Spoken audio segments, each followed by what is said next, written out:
Hello listeners, कैसे हैं आप सभी। तो आज ये मेरा 8th वीडियो है और इस वीडियो में मैं आपके साथ शाहरुख सर की एक बहुत ही मोटिवेशनल स्पीच शेयर करने जा रही हूँ। आई होप आपको बहुत पसंद आएगी। तो चलिए शाहरुख सर की स्पीच शुरू करते हैं। If you get up in the morning and if you think only good thoughts, किसी के लिए बुरा मत सोचो, सिर्फ अपना अच्छा सोचो। मैं बड़ा सेल्फिश आदमी हूँ और मैं बिलीव करता हूँ कि अगर दूसरों का सोचने का मौका ना मिले, अपने लिए भी सिर्फ अच्छी बात सोचो। ये मत सोचो कि दूसरा हार जाए, ये सोचो कि मैं कैसे जीतूं।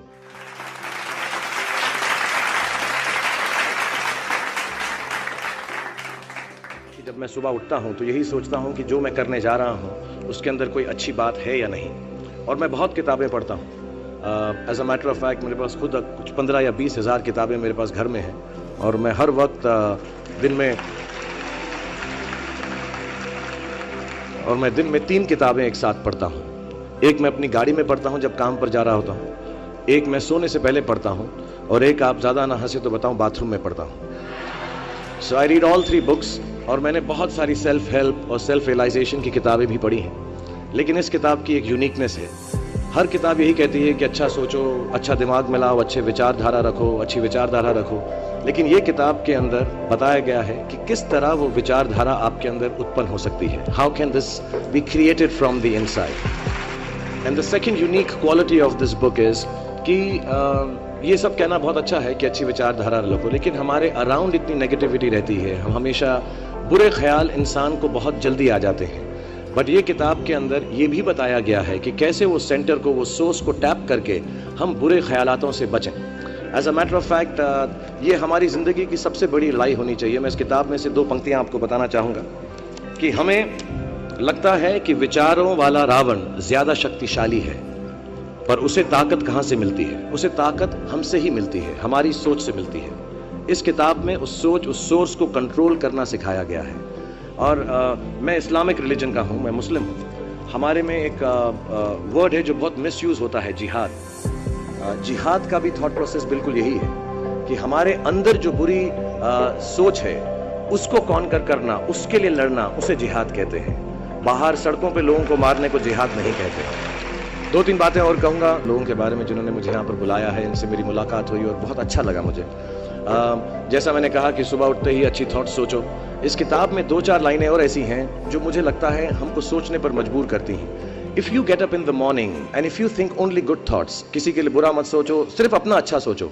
मैं बड़ा सेल्फिश आदमी हूँ और मैं बिलीव करता हूँ कि अगर दूसरों का सोचने का मौका ना मिले, अपने लिए भी सिर्फ अच्छी बात सोचो। ये मत सोचो कि दूसरा हार जाए, ये सोचो कि मैं कैसे जीतूं। It's only a way that you can turn around the same thought.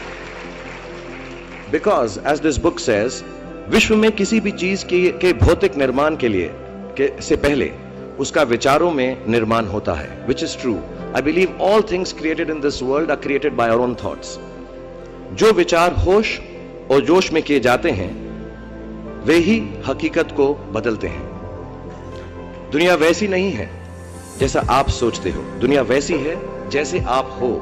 सो जो भी आपको कभी कभार दिल में आता है कि ये इंसान में से अच्छाई नहीं कर रहा है, ये घटिया है, ये बुरा है, ये जो सिचुएशन है अच्छी नहीं है, as a matter of fact अगर आप अपना नजरिया बदल के रात को सोने से पहले उसी आदमी के बारे में उसके पॉइंट ऑफ व्यू से देखें, उसी सिचुएशन को एकदम नेगेटिविटी के बिना देखें, तो आपको मालूम पड़ेगा कि सिचुएशन इतनी बुरी नहीं है। आपके अराउंड जो लोग हैं, दोस्त हैं या दुश्मन जिन्हें आप समझते हैं, वो एक्चुअली दुश्मन नहीं है। So it is the way you think of the world, that is how the world will look to you, is the most important aspect of this book. मुझे अपनी भी मुझसे पूछा इन्होंने सवाल, मैंने पूरा जवाब नहीं दिया कि मैं जब छोटा था तो कैसा सोचता था। मैं सोचता था कि इतना बड़ा स्टार बन जाऊंगा। आई रिमेंबर मैंने टीवी में एक सीरियल किया था, आप लोग शायद बहुत सारे यहाँ पे छोटे इन्होंने देखा नहीं होगा, एक फौजी सीरियल किया था मैंने। एंड पहली बार जब मैं सड़क में जा रहा था तो मैंने देखा 2 औरतें 3 व्हीलर में हैं और सडनली उन्होंने मुझको देखा। मेरा नाम उस सीरियल में अभिमन्यु राय था, फौजी में। और सडनली उन्होंने मुझे देखा और मैंने नोट किया कि उनके मुंह पे इतनी बड़ी मुस्कान आ गई है मुझे देखते ही कि हाय शाहरुख शाहरुख, ऐसा करके वो चिल्लाने लगे। And to me the greatest moment in my life and the greatest desire in my life became कि मैं लोगों को मुस्कुराने की रीजन दे सकूं, उनको मुस्कुराने का रीजन दे सकूं। तो जब मैं मुंबई आया, जैसे जवान लोगों के थॉट्स होते हैं कि मैं बहुत पैसे कमाऊंगा, बहुत नाम कमाऊंगा, बड़ा घर करूंगा, मेरे दिमाग में दो मेन चीजें इन सब मटेरियल चीजों के पीछे थी।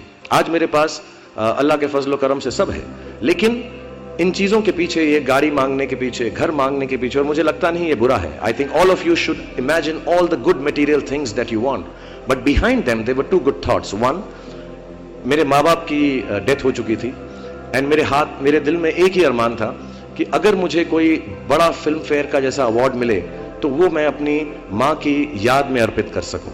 तो my main dream was that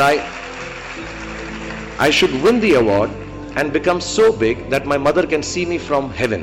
मेरे दिल में ये था। और दूसरी बात ये थी कि जो भी मैं काम करूं, जितने साल भी मैं काम करूं, मैं लोगों को मुस्कुराने के रीजंस देता रहूं। So my thoughts were always very positive. My reasons were very, very clear कि I will do this to bring smiles to people's faces. And that's the God's honest truth. Today sometimes I don't need any of it, but I keep working day and night, 20 hours a day. मेरे बेटे का जन्मदिन था परसों, और उसने कहा आप मेरे साथ नहीं हो। नहीं, मैंने कहा मैं काम पे जाऊंगा, बिकॉज लोगों की मुस्कुराहट मेरे लिए सबसे ज्यादा अहम है। So if you have a good reason,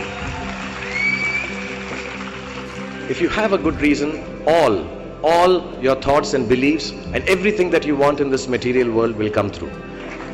जितने भी जवान पीढ़ी के लोग यहाँ पर हैं, मेरे जैसे जो 20-22 साल के हैं, उन सब से मैं यही गुजारिश करूंगा कि प्रैक्टिकल पर्पसफुलनेस, कि जो काम आप कर रहे हैं उसका कहीं ना कहीं नतीजा, अंजाम मिलना बहुत ज़रूरी है। अगर आप 8 घंटे काम कर रहे हैं तो उसकी आपको तनख्वाह मिलनी चाहिए। अगर आप फिल्मों में काम कर रहे हैं तो आपको उसके लिए अवार्ड मिलना चाहिए। जो भी मटेरियल चीज़ आपके दिल में है, उसकी आस्था, उसका दिमाग में, उसको हमेशा रखें। मैं कभी भी किसी बच्चे को ये नहीं कहूँगा कि सारी ज़िंदगी सोशल वर्क में गुजार दो, अच्छे काम करो, सिर्फ प्रेयर करो। No, I think you should go and get what you want in life, all the material things. You should have a big house for your family. You should have a good car for your elder parents. You should be able to educate your sister and your daughter to the best possible way that you can. Please do all that. But somewhere in your heart, remember that each job that you do, जो भी कार्य आप करें, जो भी काम आप करें, उससे कहीं ना कहीं humanity का कुछ ना कुछ पॉजिटिव होना जरूरी है। कहीं ना कहीं पर उनका बढ़ावा होना जरूरी है। If you keep that thought in mind, मैं भी आपको बताऊंगा, कुछ लोगों ने स्टीव जॉब्स के बारे में सुना होगा। अभी रिसेंटली उनका देहांत हुआ। उनको कैंसर था, पैनक्रियाटिक कैंसर था, एंड उन्होंने एप्पल कंपनी, सबसे बड़ी कंपनी मानी जाती है दुनिया के अंदर आजकल, उन्होंने अपने अंतिम समय में 6 महीने में रियलाइज किया कि जब भी मुझे मालूम पड़ा कि अब मेरी मौत करीब है, मुझको फेलियर और सक्सेस दोनों का डर या उससे खुशी खत्म हो गई। मेरे दिल में सिर्फ एक ही बात थी कि जब भी मैं कोई चीज बनाऊंगा, कंप्यूटर बनाऊंगा या कोई भी गुड बनाऊंगा, उससे इंसानों का, ह्यूमैनिटी का क्या फायदा होगा। So I want to tell all the youngsters, please do whatever you want to do in terms of being well off materially, but somewhere keep a spiritual thought that the world should be a better place because you were born in it.